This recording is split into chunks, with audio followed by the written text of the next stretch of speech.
ধামরাই উপজেলাতে আমরা অবৈধ ইটভাটার বিরুদ্ধে অভিযান পরিচালনা করছি। এখন পর্যন্ত আমরা দুটি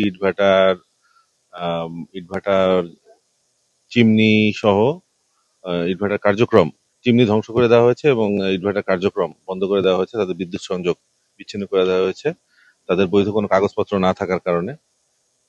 এছাড়া আরো দুটি ভাটায় তাদের লাইসেন্স থাকা সাপেক্ষে তাদেরকে অন্য অপরাধে ৩ লক্ষ টাকা করে জরিমানা করা হয়েছে, জরিমানা আদায় হয়েছে। বাকি আমরা এখন কন্টিনিউ করছি। এই ধামরাই উপজেলায় যে এখানকার স্থানীয় যে বাকি যে ভাটাগুলো আছে সেগুলো আমরা কাগজপত্র পরীক্ষা করব। সেই কাগজপত্র পরীক্ষা সাপেক্ষে তাদের বৈধ কাগজপত্র থাকলে তাদের সেই অনুযায়ী আমরা পরবর্তী প্রয়োজনীয় ব্যবস্থা গ্রহণ করব। যদি মানে বৈধ কাগজপত্র না থাকে তখন আমরা এই সংশ্লিষ্ট ইটভাটার কার্যক্রম বন্ধ ঘোষণা করব এবং আইনানুগ ব্যবস্থা দেব।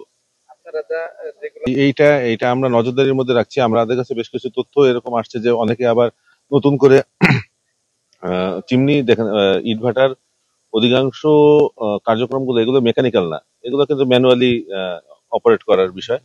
তো কাঁচামালও তাদের কাছে এখানে অ্যাভেলেবল, চিমনি তৈরি করা বা কিলন তৈরি করার।